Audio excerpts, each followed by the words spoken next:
بسم اللہ الرحمن الرحیم بسم اللہ الرحمن الرحیم الحمد للہ نحمده ونستعینه ونستغفره ونعوذ بالله من شرور أنفسنا ومن سيئات أعمالنا من يهده الله فلا مضل له ومن يضلل فلا هادي له ونشهد أن لا إله إلا الله ونشهد أن سيدنا ومولانا وحبيبنا وشفيعنا محمدا صلى الله عليه وسلم. أعوذ بالله من الشيطان الرجيم. بسم الله الرحمن الرحيم. إن كنتم تحبون الله فاتبعوني يحببكم الله. صدق اللہ العلی العظیم.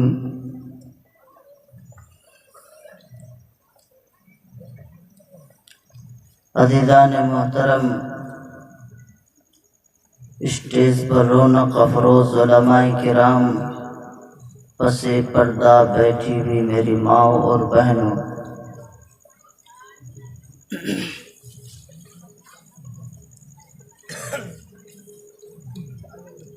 دین کی باتیں سننے کے ساتھ ساتھ نعت نبی بھی آپ سنتے رہے، نظم بھی سنتے رہے. جب تک اللہ نے ہمیں سننے والا بنایا ہے ہم سنتے رہیں گے. ایک وقت آئے گا کہ ہمیں سنایا جائے گا، پھر بھی ہم سن نہیں سکتے. کہنے والے کہتے رہیں گے لیکن ہمارے کانوں تک آواز نہیں آئے گی. جب تک اللہ نے وقت دیا ہے اس وقت کو قدیمت جانے اور اس وقت کو اللہ کی نعمت سمجھ کر کے اپنی زندگی اللہ کے نبی حضرت محمد الرسول اللہ صلی اللہ علیہ وسلم کے سنت کے مطابق گزارے.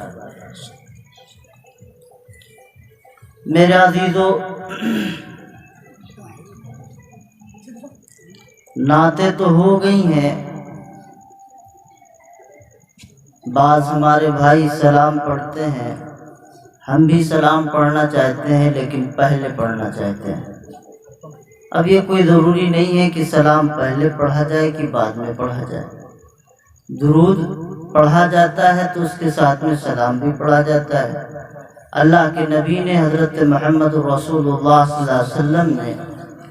ارشاد فرمایا، اور خود درود سکھائی صحابہ کو کہ صرف نبی کا جب نام آئے تو محمد کہو تو اس کے آگے کہو صلی اللہ اور پھر کہو علیہ وسلم. تو درود بھی ہو گیا، سلام بھی ہو گیا. اور دنیا میں اس سے بڑا بدبخت کون ہو سکتا ہے جس کا نام، جس کے سامنے جناب محمد الرسول اللہ کا نام آئے اور وہ درود نہ پڑھے، جس کے سامنے حضور کا نام آئے اور وہ سلام نہ پڑھے. کون ہے پیغمبر، کون ہے نبی؟ وہ نبی جو نبیوں کے سردار، وہ نبی جو رسولوں کے سردار، وہ نبی ایسا نبی کہ جس کے نبوت کے لیے سارے انبیاء کھڑے ہوئے ہیں کہ ہمیں حضرت محمد الرسول اللہ کا امتی بنا دیا جائے، نبی نہ بنایا جائے. ایسا پیغمبر، ایسا رسول جس کے لیے اللہ نے یہاں تک کہہ دیا، آسمان بنایا تو نہیں کہا کہ میں نے احسان کیا، زمین بنائی تو نہیں کہا کہ میں نے احسان کیا، چاند بنایا تو نہیں کہا کہ میں نے احسان کیا، سورج نکالا تو بھی نہیں کہا کہ میں نے احسان کیا، حضرت آدم علیہ السلام کو پیدا کیا تو نہیں کہا کہ ہم نے احسان کیا، حضرت ابراہیم خلیل اللہ کو پیدا کیا، تب بھی نہیں کہا کہ ہم نے احسان کیا۔ موسیٰ کلیم اللہ کو پیدا کیا، تب بھی نہیں کہا کہ ہم نے احسان کیا۔ حضرت اسماعیل ذبیح اللہ کو پیدا کیا، تب بھی نہیں کہا ہم نے احسان کیا۔ حضرت یوسف صدیق اللہ کو پیدا کیا، تب بھی نہیں کہا کہ ہم نے احسان کیا۔ لاکھوں کی تعداد میں انبیاء پیدا کیے، رسول پیدا کیے، کتابیں پیدا کی، اللہ نے ساری نعمتیں بنا دی۔ کوئی نعمت ایسی نعمت نہیں ہے جس کو پیغمبر اللہ نے بنایا ہو اور اس پر یہ کہا ہو کہ ہم نے یہ چیز بنا کر کے تمہاری ذات پر احسان کیا۔ اور احسان مانا تو حضرت محمد الرسول اللہ کو پیدا کر کے مانا، اور کہا کہ لقد من اللہ علی المؤمنین، ہم نے اہل ایمان پر احسان کیا ہے کہ جب ان کے اندر ایک محمد رسول اللہ کو بھیجا۔ یہ کیوں احسان کیا، اس کی وجہ کیا ہے، یہ آگے میں بتلاؤں گا۔ اللہ کے نبی صلی اللہ علیہ وسلم کی عظمت کو میں نے وعدہ کیا تھا، آپ سے بات کی تھی سلام کی، ماہر القادری کا السلام ہے، اگر آواز ساتھ دے دے گی تو انشاءاللہ پڑھ دوں گا۔ اصل مسئلہ میرا تھوڑا ایک بڑا عجیب ہے کہ میں جب کہیں پانی پی لیتا ہوں دوسری جگہ تو میں متاثر ہو جاتا ہوں، یہ میرے پتہ نہیں کیا مزاج میں۔ پانی اگرچہ رکھا ہوا تھا، مجھے یاد نہیں رہا، میں نے پانی پی لیا وہاں۔ تو ہوتا ہے، مزاج کی بات ہوتی ہے۔ بہرحال سلام پڑھ رہا ہوں، اللہ سے دعا کریں کہ الہ العالمین ہمارا سلام حضرت محمد رسول اللہ کی روض اقدس تک پہنچا۔ سلام اس پر کہ جس نے بے کسوں کی دستگیری کی، سلام اس پر کہ جس نے بے کسوں کی دستگیری کی، سلام اس پر کہ جس نے بادشاہی میں فقیری کی،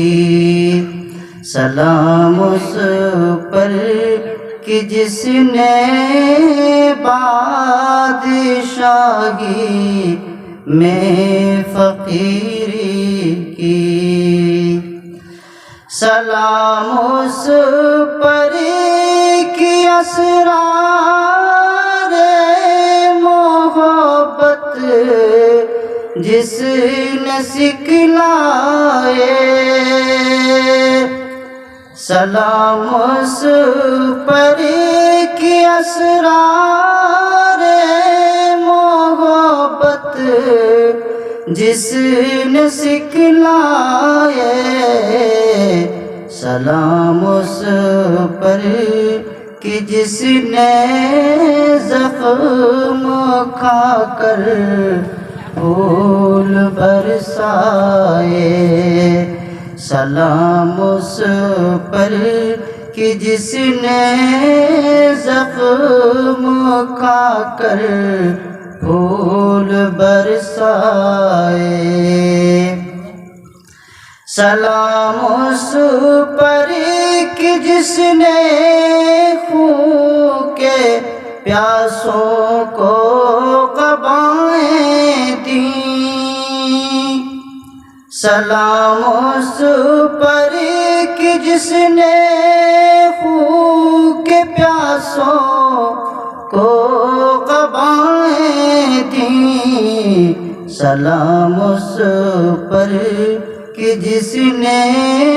گالیاں سن کے دعائیں دیں، سلام اس پر کہ جس نے گالیاں سن کر دعائیں دیں، سلام اس پر کہ دشمن کو حیات جاوداں دے سلام اس پر کہ دشمن کو حیات جاوداں دے دی، سلام اس پر ابو سفیان کو جس نے امان دے دی، سلام اس پر کہ جس کا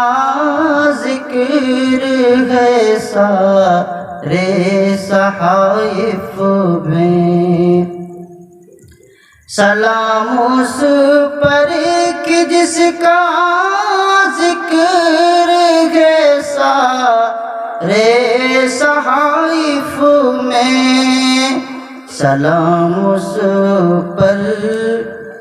ہوا مجروح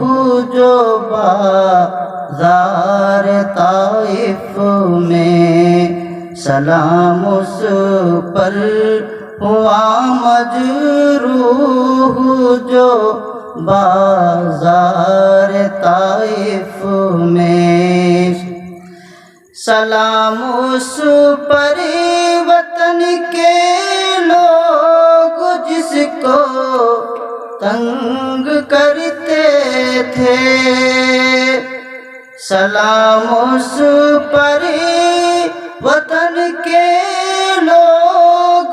جس کو تنگ کرتے تھے، سلام اس پر کہ گھر والے بھی جس سے جنگ کرتے تھے۔ ارے کچھ سمجھ میں آ رہا کہ نہیں آ رہا؟ اچھا،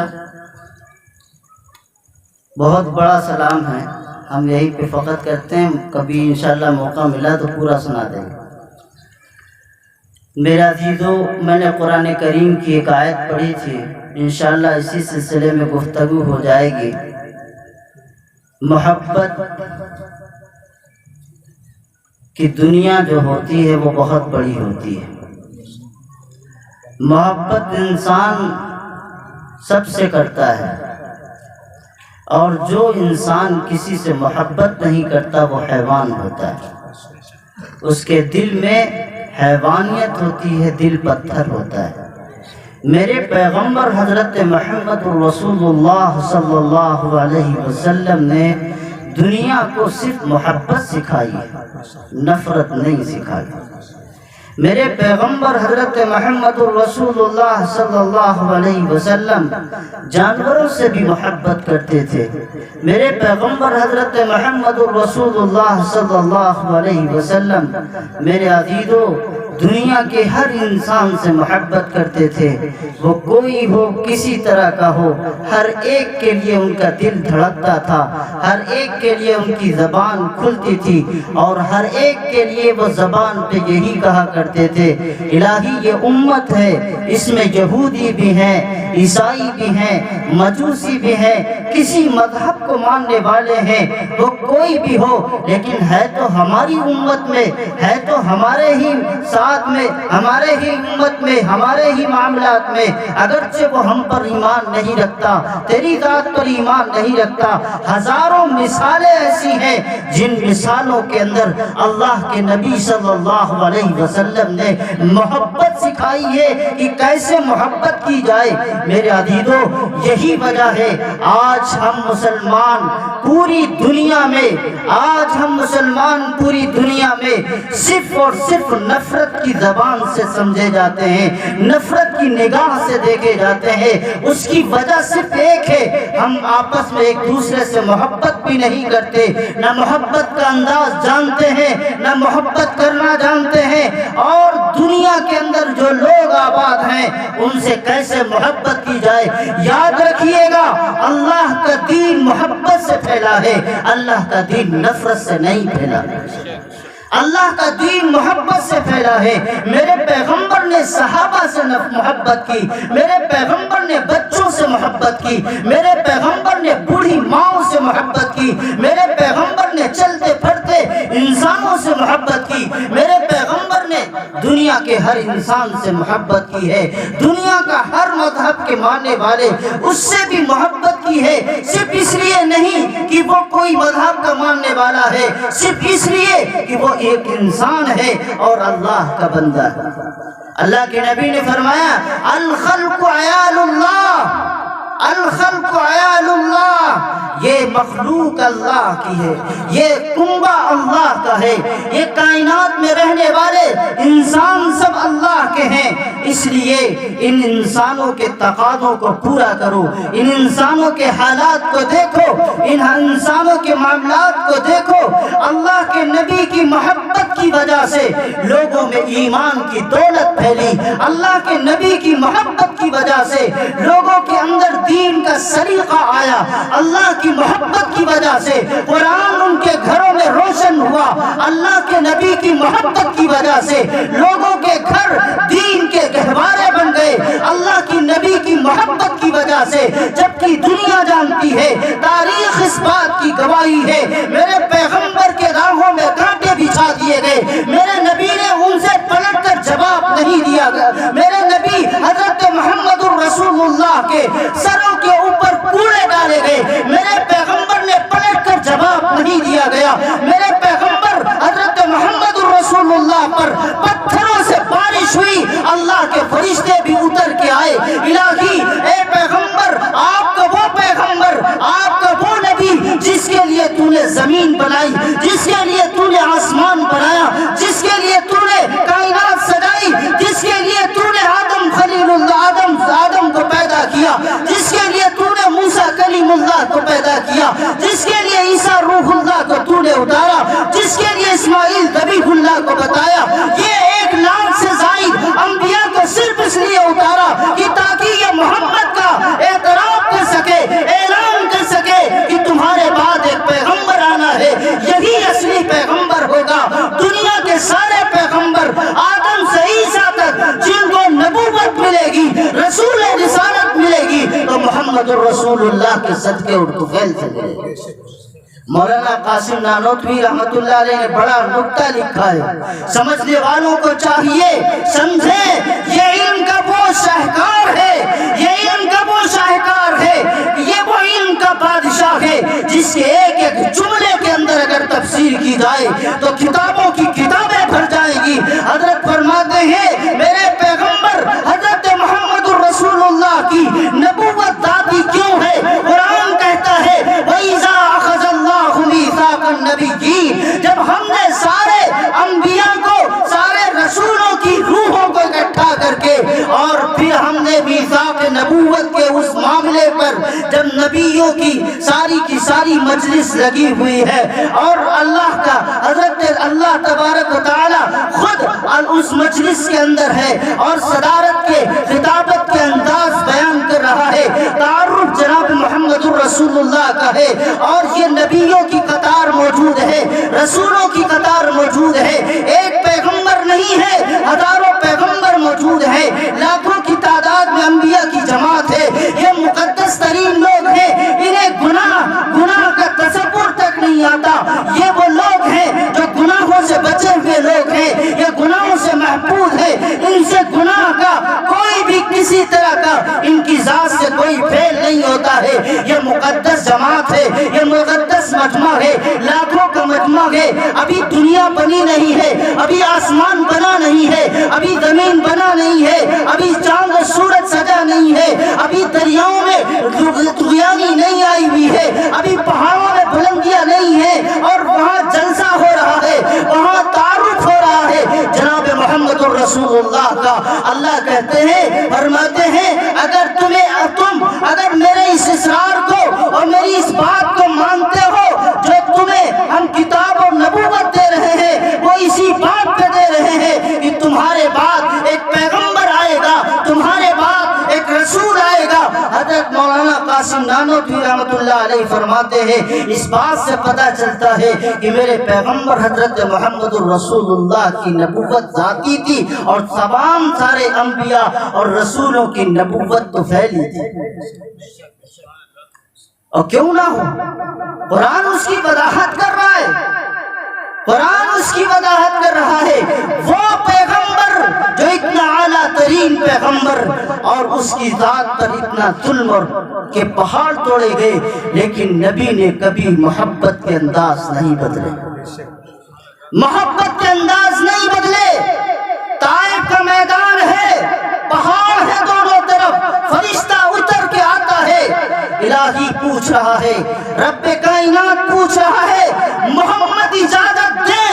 تو ان پہاڑوں کو ایک دوسرے میں ملا دے، یہاں کی بستیاں تباہ ہو جائیں۔ اللہ کے نبی مسکرا کے جواب دیتے ہیں، یہ نہیں سمجھے تو نہ سمجھے، کوئی بات نہیں ہے، ان کی نسلیں سمجھیں گی، ان کی آنے والی نسلیں سمجھیں گی۔ وہ پیغمبر جس کے خون پر، وہ پیغمبر جس کے پسینے پر فرشتے رش کرے، وہ پیغمبر جن کے ایک ایک بال پر حوران جنت رش کرے، وہ پیغمبر جس کے ایک ایک زلف پر کائنات صدقے میں چلی جائے، وہ پیغمبر جس کے ایک ایک حسن پر میرے عزیزو ساتوں آسمان قربان کر دیے جائیں، وہ پیغمبر جس کے لعاب کے ٹکڑے پر پوری کائنات کو صدقے میں اتار دی جائے، وہ پیغمبر، آج اس پیغمبر کے بدن سے خون ٹپک رہا ہے، آج اس پیغمبر کے بدن پر زخم ہے، آج اس کے پیغمبر کے بدن پر چاروں طرف سے پتھر لگے ہوئے ہیں اور یہ جوتیاں بھری ہوئی ہیں خون سے۔ اللہ جلال میں آتا ہے، محمد جو کہے فیصلہ محمد کے ہاتھ پر ہے، لیکن وہ تو رحمت للعالمین تھا، وہ تو دنیا کو مٹانے کے لیے نہیں، دنیا کو آباد کرنے کے لیے آیا تھا، اور دونوں لوگوں کے دلوں کو اجاڑنے نہیں، لوگوں کے دلوں کو محبت میں بسانے کے لیے آیا تھا، وہ تو لوگوں کا تعلق خدا سے جوڑنے کے لیے آیا تھا، خدا سے توڑنے کے لیے نہیں آیا تھا۔ اور پیغمبر حضرت محمد نے اپنی زبان حال سے کہہ دیا، اپنی زبان حال سے کہہ دیا کہ سنو فرشتوں، یہ میرا اور ان لوگوں کا معاملہ ہے، اب یہاں پہ کسی کا معاملہ نہیں ہے، تم جاؤ یہاں سے واپس۔ یہ پیغمبر ہے جس کی زبان پر ایک مرتبہ بھی شکایت کا ایک لفظ نہیں آیا، کتنا ظلم برداشت کیا، کتنے مصائب کے پہاڑ ان کے اوپر توڑے گئے۔